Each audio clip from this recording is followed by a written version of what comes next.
money. And then the county though of San Diego was actually paying for empty seats.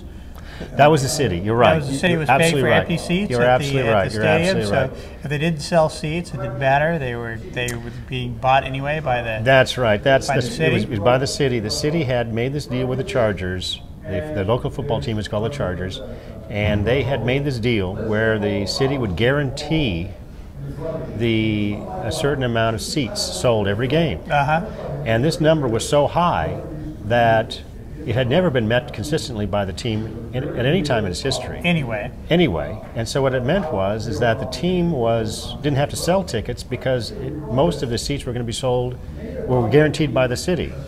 So this created a whole fiasco where the team was actually, if the seat is sold, then the team has to share the revenue with the visiting team. And this is sort of equalizes the revenue stream for the different teams. So a team comes from New York or some Oakland or someplace, comes to play in San Diego. That team gets 40% of the revenues, whereas a home team gets 60% of the revenues of the sold tickets. However, the seat guarantee was for unsold tickets, so they didn't have to share that money. So they got it all. So they got it all. They got paid more. They got paid more. They didn't sell. The effect of it was the taxpayers are paying for that, and they weren't even going outside and handing out tickets to people that didn't have tickets and giving away for free. There's empty seats. There were a number of things. When this happened, there was a number of other things that had to happen. For example, one thing is that they didn't buy the tickets before the game. Then they had to pay, if they didn't actually buy the tickets before the game like anybody else would, then that means they had to pay for the tickets after the game was over. So what that meant is that the city was guaranteeing these seats. The Chargers were not selling them, so the game was blacked out. So then the taxpayers here in San Diego, the game was blacked out, so they couldn't watch it on TV, but they were still paying for it. But they're still paying for it. So then what the city did was they said, okay, fine. What we're going to do is we're going to buy the tickets ahead of time. So the city went in and they bought the tickets. Well, the city council has 9 people on it. Well, what can they do with that? They can't use all those tickets up themselves. They can't give them out to anybody. They can't resell them because that's illegal. So they were just throwing them out. Oh, that's just sad. So there was millions of dollars being put in the garbage can. And when you were able to stop this, the team started winning, though, basically, because they had to sell more tickets. Well, that's right. I always say that if you ever want a winning team, get your libertarians activated and make it so that the team has to fight, either has to sell tickets themselves or it has to fight to get their own sports stadium. So that's just one of the things that you did in this whole, but you've done many, many things to stop public funding of these very wealthy owners of basketball and players. Mainly the players. That's eventually where the money goes. Because despite what they're telling us, this doesn't really help business. No, a lot of the money doesn't stay here. No. The money. It's not creating jobs. Most of these team players have got investments. They're making millions of dollars. They come from someplace else. When their tour of duty is over and they're no longer a professional sports player, they're going to go back home to where they grew up. We have a few team players that grew up here in San Diego, but by and large, most of these people they're multi-millionaires. They're going to invest their money in the New York Stock Exchange or someplace else like that, not here in San Diego. So the money doesn't stick around. So now you have a couple of things that you're planning. Well, that's true. We've had an exciting year and some more exciting things to happen. One of the things that we're working on right now is a lawsuit against the rental tax. Now, if you're a landlord in San Diego, let me explain what that is. If you're a landlord in the city of San Diego, and like say you own some rental property, residential rental property, and you rent it out to somebody, you have to pay a particular tax, a special tax, just for that privilege. And we've already fought that once, and unfortunately we lost. But now they added a $25 increase. It's a processing fee. So in other words, in order for you to pay this tax, you must also pay this processing fee. So it's a tax on a tax. It's a tax for paying a tax. Right.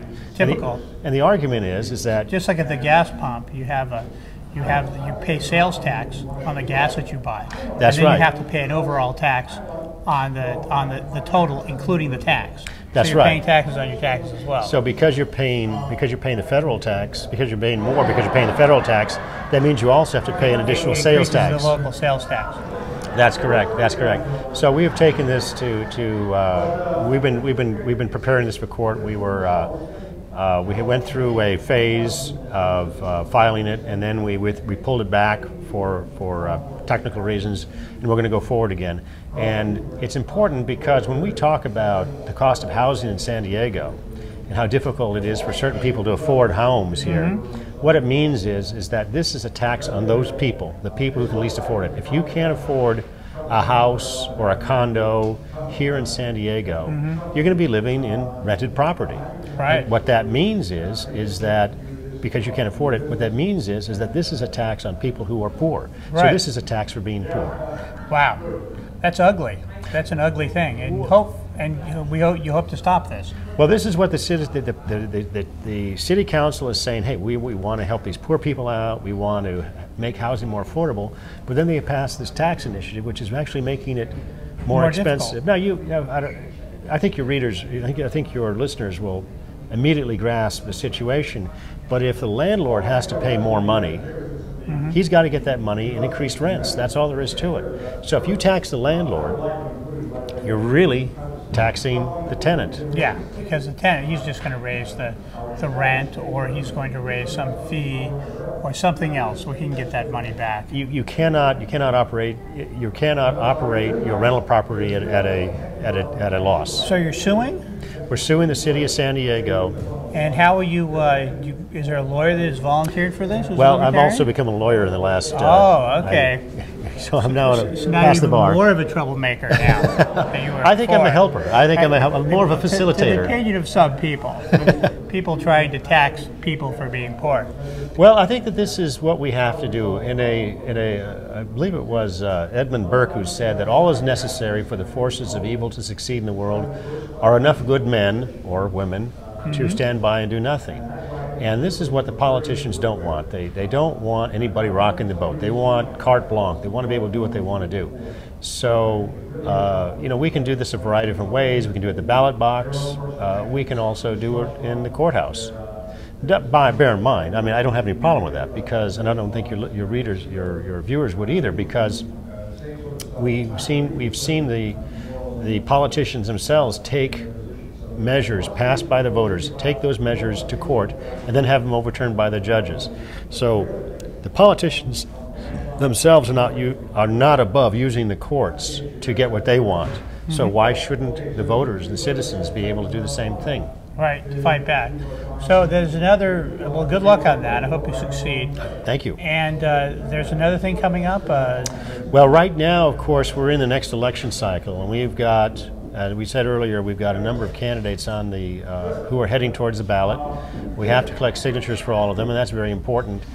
That's how we get our candidates on the ballot. Of course, it's easy for Democrats, Republicans to get their candidates on the ballot because, true, they have to collect a number of signatures, but there's so many, because those are the two major parties. They can stand outside a grocery store, for example, and collect signatures. Well, we can't do that. We would collect signatures all day, and chances are only one, and maybe not that would be valid. Unless, of course, you get the person to register as a libertarian on the spot. That's true, and that's quite difficult. So we have a much more difficult challenge to get our voters on the ballot, our candidates on the ballot, than the Democrats or the Republicans. Because the Democrats and Republicans pay the money to get on the ballot because they have a lot of money. Well, they have a lot of money. And that's right. They can pay signature gatherers. That's correct. To do it for them. And they can collect a lot of signatures because there's so many of them. Right. We have to find the libertarians in our district, and we have to contact them, and they're spread so thinly. So that makes it much more of a challenge for us. So when you see a libertarian on your ballot, you have to appreciate that there's an enormous amount of work that went on there just to get that candidate to the ballot. So you should vote for them regardless of your well, that's another measure, of what course. you're registered as. That's another issue, of course. Of course, I would like to have more people voting libertarian. I would like to have more of your viewers more familiar with libertarian concepts. And, for example, limited government, individual responsibility. Limited excess government, not eliminate government completely. Limited government. Limited government. Government that's so small it fits within the confines of the Constitution, like it's supposed to, like the Founding Fathers meant it to.